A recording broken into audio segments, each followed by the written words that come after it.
गाजीपुर में मुख्यमंत्री योगी आदित्यनाथ का खास दौरा रहा।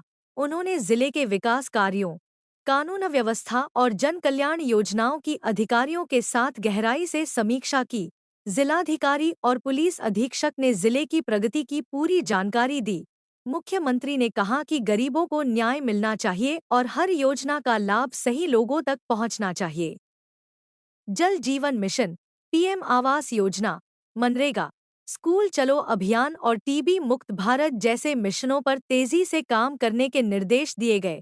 उन्होंने कहा कि बच्चों की पढ़ाई, महिलाओं की सुरक्षा और किसानों की मदद सरकार की प्राथमिकता है। मुख्यमंत्री ने अधिकारियों को सख्त निर्देश दिए कि किसी भी माफिया या अपराधी को बख्शा न जाए। मुख्यमंत्री ने एक पेड़ मां के नाम अभियान के तहत पौधरोपण का भी संदेश दिया।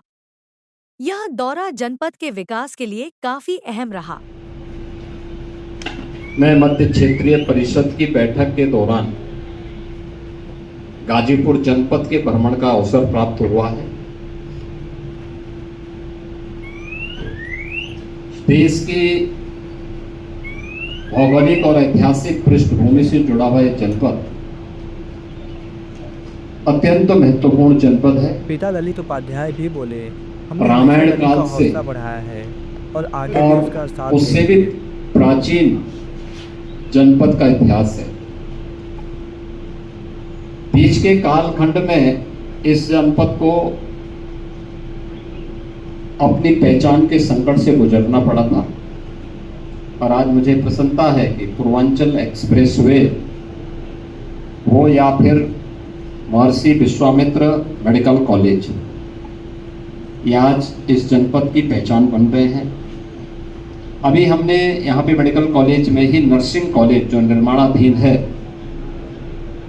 नर्सिंग कॉलेज के निर्माणाधीन नर्सिंग कॉलेज का निरीक्षण भी मैंने किया है और अब वो बनारस के लिए कुछ यहाँ पर विकास कार्यों की समीक्षा ली है, जिसमें लगभग 1100 करोड़ रुपए की परियोजनाएं जो वर्तमान में यहाँ पे इस सफर में उन्होंने पूर्ण की जा चुकी हैं या कुछ निर्माणाधीन है और धनराज जैसे दिग्गजों को जल जीवन मिशन के अंतर्गत भी यहाँ पर कार्य युद्ध स्तर पर चल रहे हैं। एक नए अध्याय की शुरुआत है। उनकी क्वालिटी को मेंटेन करते हुए हर घर तक शुद्ध पेयजल की उपलब्धता हो और देश के लिए प्रेरणा इसके बारे में यहाँ पर आवश्यक दिशा निर्देश भी दिए गए हैं। मुझे बताते हुए प्रसन्नता है कि जनपद के अंदर अभी हम लोगों ने उत्तर प्रदेश की पुलिस भर्ती की प्रक्रिया को पूर्ण किया है, जिसमें 60,244 पुलिस भर्ती उत्तर प्रदेश के युवाओं को उसके माध्यम से उत्तर प्रदेश पुलिस की सेवा में जो देश की सबसे बड़े पुलिस बल के रूप में है वहां पर उन्हें अवसर दिया गया है, जिसमें 1534 अभ्यर्थी यानी अकेले 1534 गाजीपुर जनपद के। तो ये 1534 के चयन के लिए मैं गाजीपुर वासियों का अभिनंदन करता हूं, उन परिवारों को बधाई देता हूं और ये कार्यक्रम हमारा आगे बढ़ेगा इस देश से।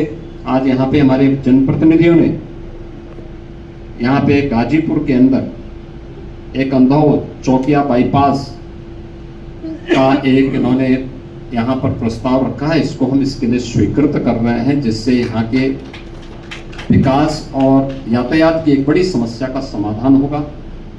इसके अलावा यहाँ पर एक चीतनाथ घाट और कलेक्टर घाट से गाजीपुर से जुड़ा हुआ एक कॉरिडोर के निर्माण से संबंधित प्रस्ताव है।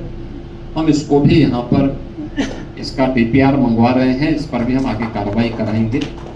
विकास की सिलसिला अनवरत चलता रहेगा। मुझे प्रसन्नता है जनपद अच्छी दिशा में आगे बढ़ रहा है।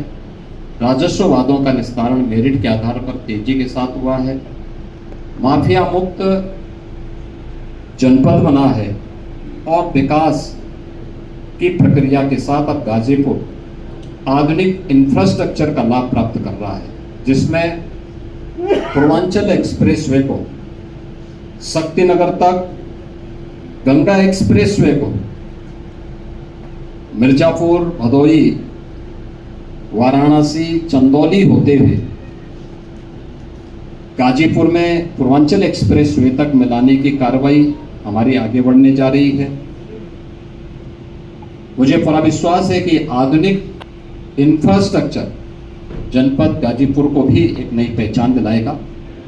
आज मुझे इस जनपद में आने का अवसर प्राप्त हुआ है और विश्वास करता हूं कि बहुत से यहाँ की परियोजनाओं के लोकार्पण और नई परियोजनाओं के शिलान्यास के लिए फिर से हम लोग यहाँ पर गाजीपुर की जनता जनार्दन को उसका उपहार भी देंगे।